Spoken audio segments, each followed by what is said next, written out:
Assalamualaikum warahmatullahi wabarakatuh. Perkenalkan, nama saya Muhammad Aikal dengan NIM 2530 101106. Saya dari kelas 1 PAIB, Fakultas Ilmu Tarbiyah dan Keguruan.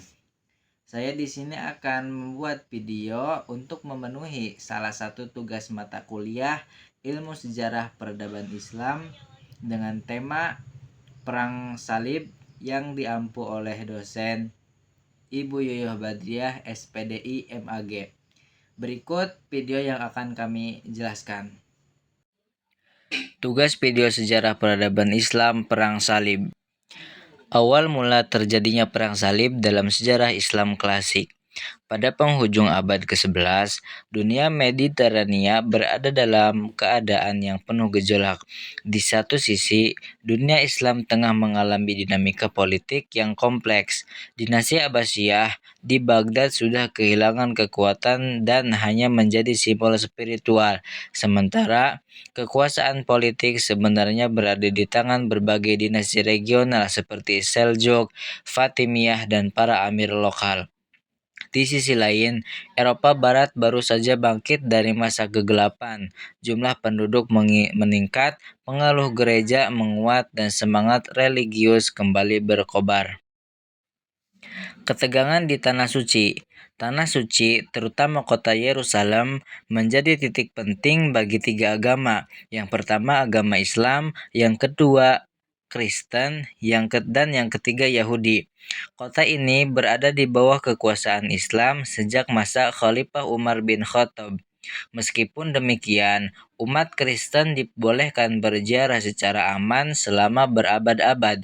Namun, sekitar tahun 1070-an terjadi perubahan besar ketika Turki Seljuk, kekuatan baru dalam dunia Islam Sunni, merebut Yerusalem dari dinasti Fatimiyah yang berhaulan Syiah. Perbuatan kekuasaan ini menimbulkan ketidakstabilan. Beberapa rombongan perziarah Kristen melaporkan bahwa perjalanan mereka menjadi lebih sulit dan rawan bahaya. Laporan-laporan tersebut, meski sebagian dilebih-lebihkan, membangkitkan kemarahan gereja dan rakyat Eropa. Kekalahan Bizantium dan permintaan bantuan. Pada saat yang sama, Kekaisaran Bizantium, Kekaisaran Kristen Timur, mengalami ancaman besar dari ekspansi Seljuk. Kekalahan Teluk di Bizantium dalam pertempuran Manzikert 1071 membuat wilayah Anatolia terbuka bagi suku-suku Turki. Sadar bahwa kekuatan mereka semakin melemah, Kaisar Alexios I Komnenos mengirim permintaan bantuan kepada Paus di Roma. Permintaan ini menjadi salah satu pemicu penting meski Bizantium dan gereja barat sering berselisih. Kesempatan mengembalikan pengaruh gereja sekaligus merebut tanah suci membuat Paus Urbanus II melihat ini sebagai peluang emas. Seruan Paus Urbanus II. Pada tahun 1095 di kota Kelmort, Paus Urbanus II berdiri di hadapan ribuan orang dan menyerukan ajakan yang kelak menggema sepanjang sejarah. Ambillah salib dan bebaskan saudara-saudaramu di timur, bebaskan kota suci Yerusalem. Seruan ini menggugah emosi masyarakat Eropa. Mereka melihat perang ini bukan hanya sebagai misi suci, tetapi juga kesempatan untuk mendapatkan pengampunan dosa, petualangan, bahkan peluang ekonomi. Rakyat jelata bangsawan hingga para kesatria terpengaruh, mereka menyebutkan simbol salib merah di dada sebagai tanda ikut serta. Maka dimulailah apa yang kelak dikenal sebagai Perang Salib Pertama. Kelemahan dunia Islam. Ketika gelombang besar pasukan salib mulai bergerak menuju Timur Tengah, dunia Islam sedang berada pada masa perpecahan besar. Dinasti Saljuk di Baghdad melemah karena konflik internal.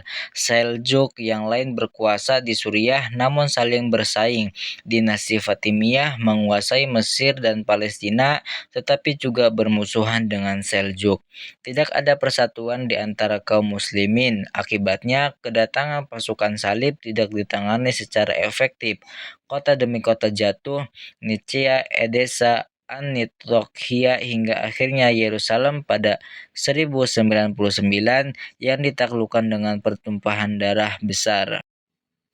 Demikianlah awal mula perang salib dalam sejarah Islam klasik, sebuah konflik besar yang lahir dari perpaduan politik, agama, kekuasaan, dan ambisi.